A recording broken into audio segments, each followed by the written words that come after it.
हे guys अस्सलाम वालेकुम welcome to my YouTube channel. तो আজকের ব্লগটি হলো আমাদের খুলনার খানজানালি মাজার নিয়ে। তো আমি মাজারে চলে আসছি, কিছুক্ষণ পরে আমি ভিতরে ঢুকে দেখাবো। আসলে নামাজের টাইম তো, তাই ভিতরে অনেক মানুষজন আসে আর আমার অনেক ঠান্ডা লাগতেছে, তাই আমার অনেক গরম লাগতেছে বলে আমি আইসক্রিম খাচ্ছি।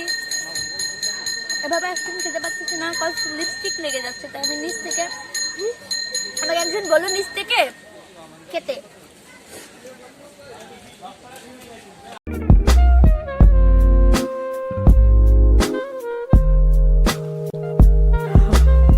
আমি এখন মাজারের ভিতরে ঢুকবো আর ভিতরে ঢুকে মাজারের ভিতর দিকে ঢুকতে দেয় না অবশ্য।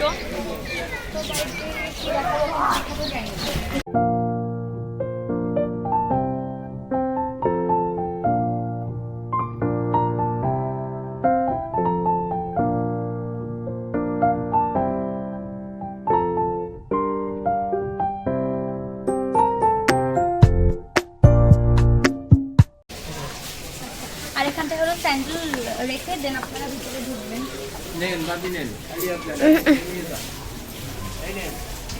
আর ভিতরটায় ক্যামেরা অ্যালাউ না, আগেই জানি, তার জন্য আমি ওখানে যে সেকেন্ড টাইমের জন্য অপমান হতে চাইলাম না।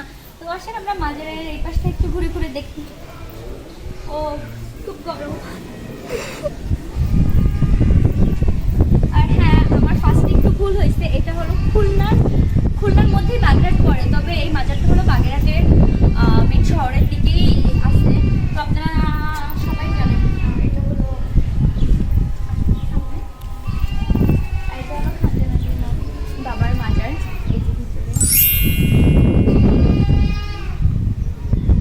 আর এখানটা হলো মানুষ মানত করলে নাকি তা পূরণ হয়। আমি আসলে জানি না আসলে কি পূরণ হয়, বাট আল্লাহ যা পূরণ করবে তাই হয়, মানুষের বিশেষ করা উচিত না।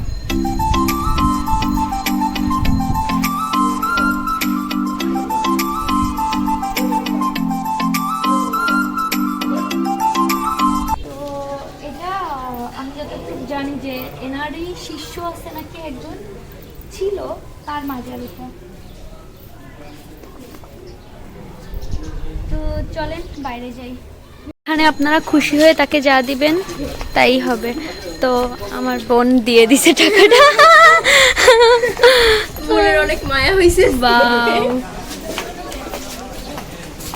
ভাই আজকে আকাশটা এত সুন্দর কেন? আমি আসছি তো ভিডিওর জন্য, তাই তোমাদের মাংস যে কেউ আসলে একটু বেশি সুন্দর হয়ে যায়। আচ্ছা, আগের বছর হয়েছিল এই জন্য তাই। আচ্ছা, তো এটা হলো দিঘি, এই মাজারেরই দিঘি। তো দিঘিটা আসলে অনেক সুন্দর। এই পাশে সবাই গোসল করতেছে। আর এই দিঘিতে দুটা কুমির ছিল, কুমির দুটো কে খেয়ে ফেলছে। তো এখানে দুটা কুমির ছিল, একটা হলো লাল পাহাড় আর একটা হলো সাদা পাহাড়। লাল পাহাড় সাদা পাহাড় না কালা পাহাড় লাল পাহাড়, কালা ধলা এমন কিছু একটা সামথিং। আচ্ছা আমি অ্যাকচুয়ালি জানি না। হয়তো এখানে যারা মানত করে, মুরগি মানত করে, খাসি মানত করে, গরু মানত করে, আচ্ছা ঠিক আছে, কেউ টাকা মানত করে, তারপরে এখানে দিয়ে দেয় খাওয়ার জন্য। আর এখানে হলো তো যারা মুরগি তারপরে ছাগল এগুলো মানত করে, তো মুরগি এদের কুমিরকে খাওয়ানোর জন্য দিয়ে দেয়, তাহলে নাকি মানতটা পরিপূর্ণ হয়। এতটুকুই জানি মাজার সম্পর্কে। তো আমি ভিতরে যে আর কি কি আছে না না আছে আপনাদের তা দেখাবো, আপনাদের সাথে শেয়ার করবো। তো গাইজ আমি এখন মাজার থেকে বের হয়ে আমি সামনে যাবো। সামনে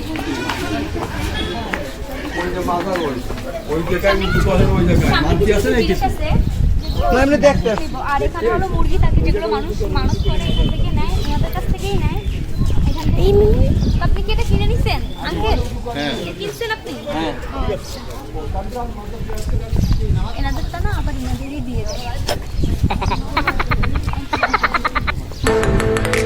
এখানে সতর্ক আছে, যে কোনো জায়গায় পানির পিক, কফ, থুতু ফেলবেন না, মাজারের পবিত্রতা রক্ষা করুন। হ্যাঁ অবশ্যই। মাজার থেকে একদমই বের হয়ে সামনে এরকম মেলার মতন আছে, কিছু স্টল আছে, এখান থেকে আপনারা কিছু নিতে চাইলে নিতে পারেন অবশ্যই।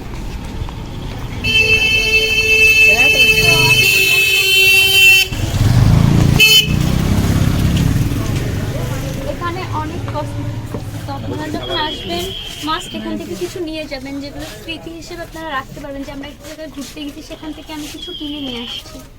অনেক কিছু আছে।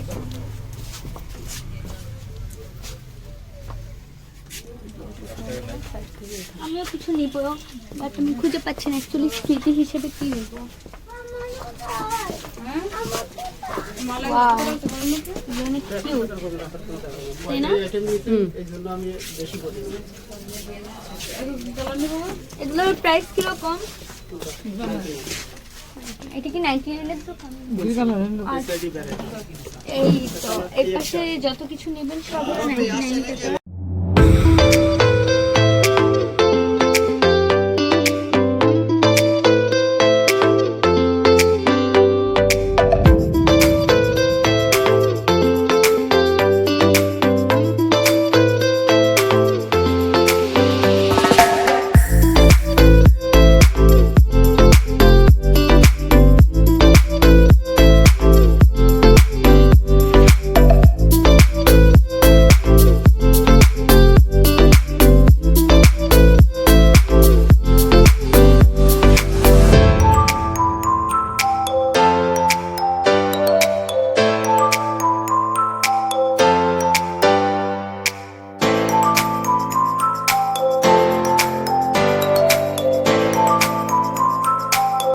মাজারের যে দৃশ্যগুলো আছে ওগুলো আছে এখানে।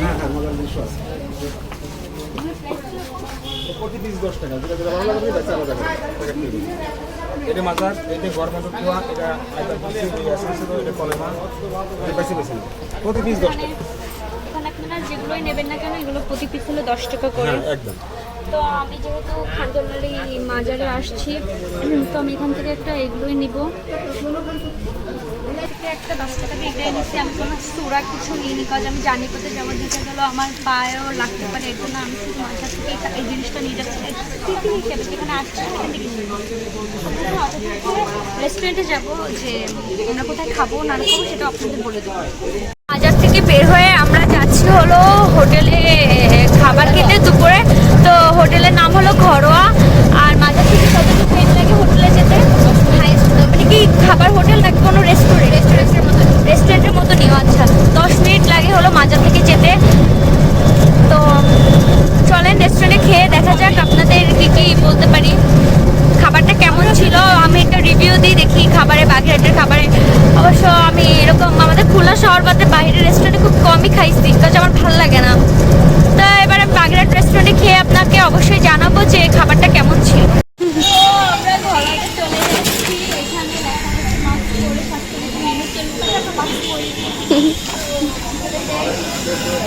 খাওয়া দাওয়া করবো।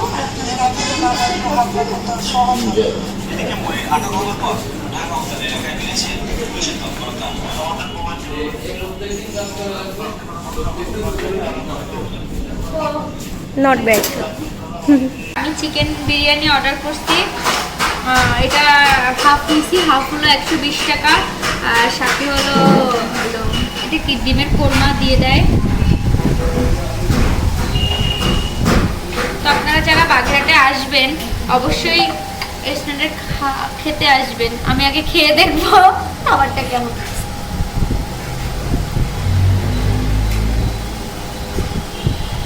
লবণ কম হয়েছে।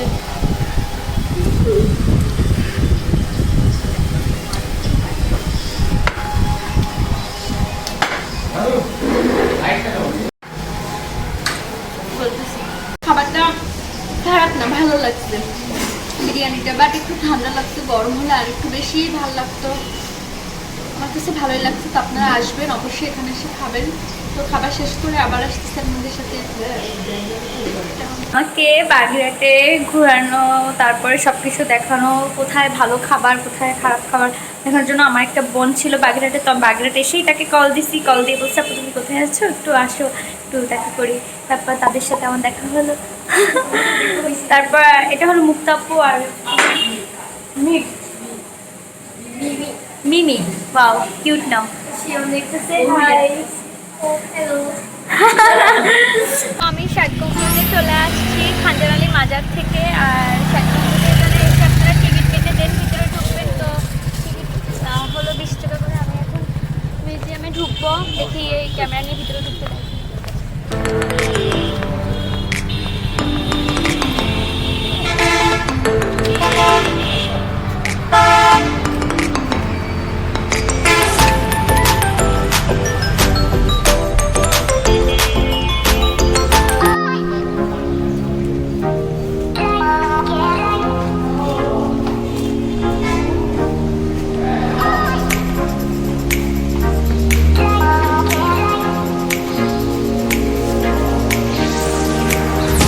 গাইস এখানে ভিডিও করা যাবে না, তারপরে আমি লুকাই লুকাই ভিডিও করতেছি, দেখি কত দূর করতে পারি। এটা হলো শেখ গম্বুজ।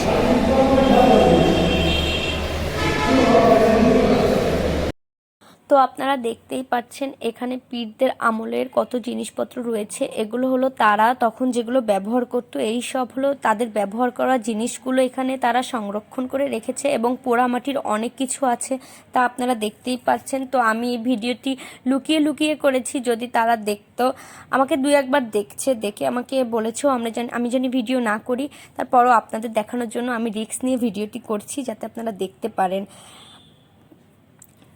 আর এখানে যে কুমিরটি দেখতে পাচ্ছেন এটি হলো কালা পাহাড়। তো এর যে মাথাটুক রয়েছে এটা হলো অরিজিনাল, আর যে বডিটুক আছে এগুলো হলো মাটির তৈরি দিয়ে তারাই এই কুমিরটা বানিয়ে এই মিউজিয়ামে রেখে দিয়েছে যাতে আপনারা দেখতে পারেন।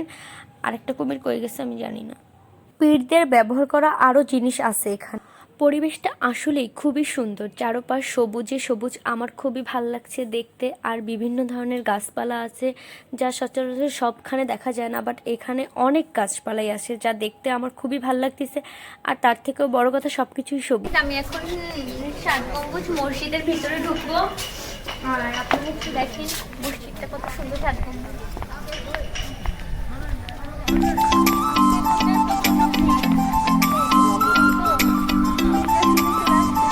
সবাই তো ট্যুর দিবেই, এই জন্য অনেক পর্যটক আসছে আজকে। সবাই কোনো সংস্থা থেকেও আসছে অনেক,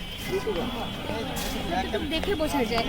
আর এই ষাট গম্বুজের পিছনে একটা দিঘি আছে, তো আমি এখন দিঘিতে যাব আর এটার ভিউ আপনারা দেখতে থাকুন। তো দিঘিটা অনেক সুন্দর, অনেক শান্ত দেখাচ্ছে, আপনারাও দেখতে পাচ্ছেন। আর এখানে শাপলা ফুলও ফুটেছে, তো আপনারা এসে পিকচার তুলতে পারেন, অনেক সুন্দর লাগবে। যে আপনি পিকচার তুলতেছেন পিছনে শাপলা। ষাট গম্বুজের দিঘি হলো এটা। খানজানালি দিঘি তো আপনাদের দেখাইছি, মাজারের দিঘি। কারণ ওইখানে কিছু মানুষজন বলতেছিল যে এই দিঘি থেকে নাকি মাটি নিয়ে খানজানালি ওই মাজারটা করা হয়েছে, এই ষাট গম্বুজটা করা হয়েছে। ওখানে বলতেছিলাম, দাঁড়ায় দাঁড়ায় শুনতেছিলাম। আসলে আমি জানি না যে সত্যি এই দিঘির মাটি নিয়ে করা হয়েছে কিনা। দিঘিটা অনেক বড়, আসলে আমি নামবো। আমার ব্লগ একদমই শেষের দিকে, আর আমি এখন তো ষাট গম্বুজের এখানে আছি। তো এই পাশে আপনারা এসে বসতে পারবেন রিল্যাক্সের জন্য, এখানে ডাব আছে, বসে আপনারা খেতে পারবেন। ব্লগটি যদি ভালো লাগে অবশ্যই লাইক করবেন, শেয়ার করবেন, কমেন্ট করবেন, আর অবশ্যই আমার চ্যানেলটি সাবস্ক্রাইব করবেন আর বেল বাটনে ক্লিক করবেন যাতে আমি ভিডিও ছাড়ার সাথে সাথে আপনারা দেখতে পারবেন। তো আল্লাহ হাফিজ, আসসালামু আলাইকুম।